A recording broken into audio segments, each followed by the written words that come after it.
There's nowhere left to run, recidivist. You cannot stop us, Inquisitor. Your Imperium's days are numbered. Perhaps, but yours ends here.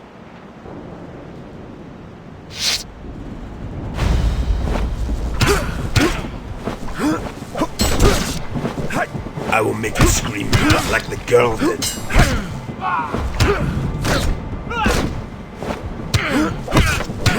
She begged us for mercy.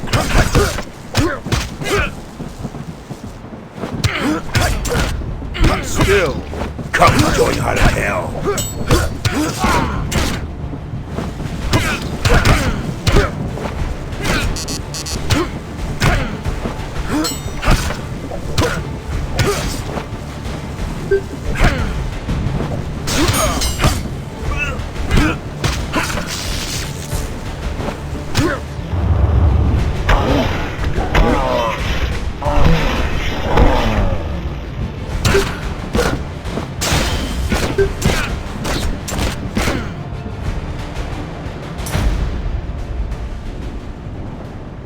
No more words, heretic. I punched the gun so hard into his mouth the trigger guard broke his lower teeth.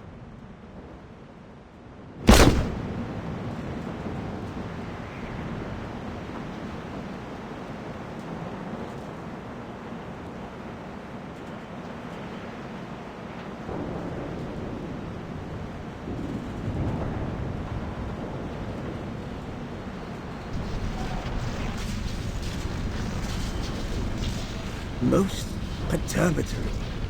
Amos? A codifier of unique design, similar in layout to the mind impulse units used by the hallowed Adeptus Mechanicus to govern the linkage between human brain and god machine. It may be illicit or stolen. The Adeptus Mechanicus would be most interested. Either way, they're not going to know about it. This is Inquisitorial evidence. Quite so. Where is this off-worlder, this Eisenhorn? Arrest him! High Custodian. You will be detained until... No. I am an Inquisitor of the God Emperor of Mankind, Ordo XENOS. I will cooperate in any investigation, but you will not and cannot detain me. Do you understand? An Inquisitor? Thousands are dead. This desecration, the highborn of Hubris, violated by a... A murderer. A follower of darkness who now lies dead under a plastic sheet on the upper landing platform. I mourn the great loss Hubris has suffered tonight. But if I had not been here at all to raise the alarm, who knows what catastrophe Eyclone may have wrought. Or even his overall ambition. Eyclone, the recidivist? You must brief me on this entire event. I shall prepare a report and bring it to you. I will have questions for you too, but you have plenty to deal with right now. We made our way out. Betancourt presented the junior custodians with a formal register of evidence to be stored for my inspection. The list included the casket and the bodies of Eyclone and his men. None would be tampered with or even searched until I had looked at them. Betancourt made these requirements abundantly clear. We took Vibben with us.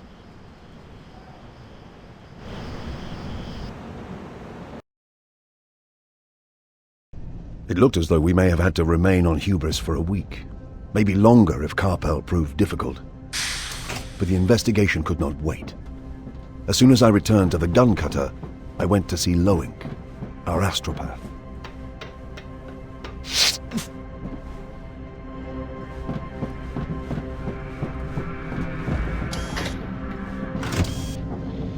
Master? Contact the main Astropathicus enclave here on Hubris and request a full transcript of off-world traffic for the past 6 weeks. Also any record of unlicensed traffic, individuals using their own astropaths. Whatever they can make available. And a little threat that it's an Inquisitor requiring this data wouldn't hurt. Will you be requiring an auto-seance? Not yet, but I will eventually. I will give you time to prepare. Master, is it true that the female Vibben is dead? Yes, Loink. Ah, I thought it was quiet. The comment wasn't as callous as it sounded. Loris Vibben was a latent psyker. Whilst she was alive, I could hear the unconscious broadcasting of her young, eager mind. And yet my psychic abilities at the time were undeveloped compared to Loink's.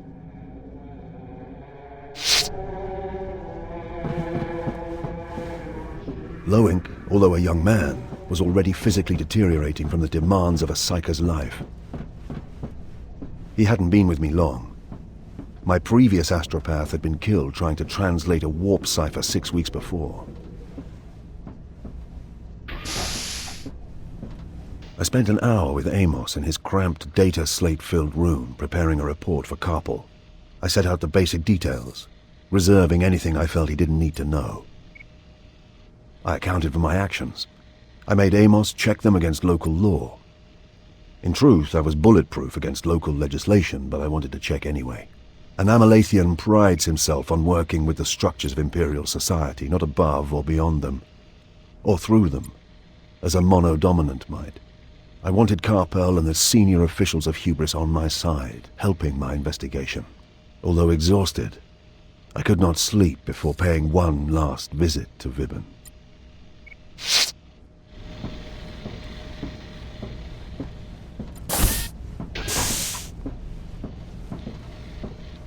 Loris Vibben. Twice she saved my life.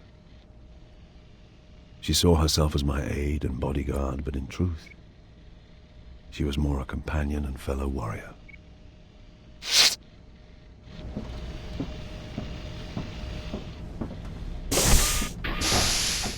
Get ready. Lift off for Sun Dome in 5.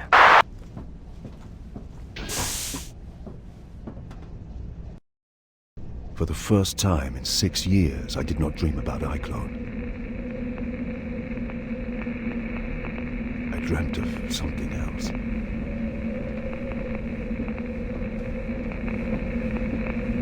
Eisenhorn!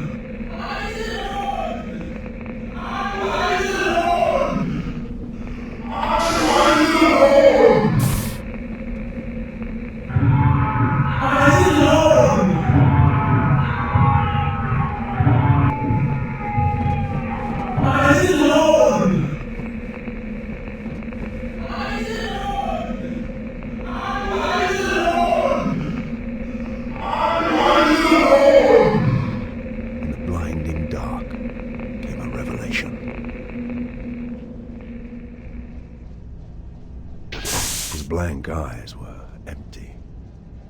Not like Eyclone's drones, but vacant, like an immense, starless distance. I had no idea who he was. At that point, Eisenhorn.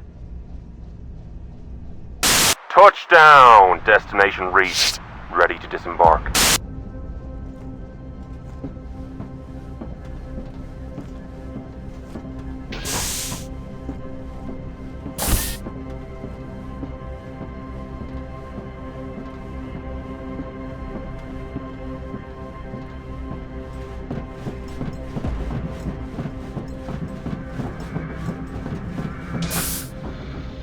Damn bright place. they have 11 months of pitch dark, so they light their habitat to an excessive degree. They don't get many visitors in this season. Most of the ships here are local, trans-atmospheric. I make 3 non-locals aside from us. 2 trader launches and a private cutter. I'd like to know how that bastard Eyclone got here, and how he was intending to leave again. I'll find out. What about Vibben? Do you know what her wishes were? Did she want her remains sent back to Tornish for burial? I don't know Eisenhorn. She never told me either. Take a look through her effects. See if she left any testament or instructions. Can you do that? I'd like to do that.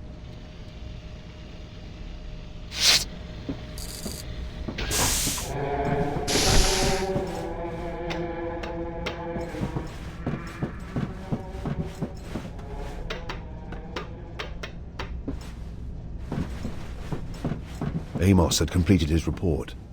Now it was time to face the locals.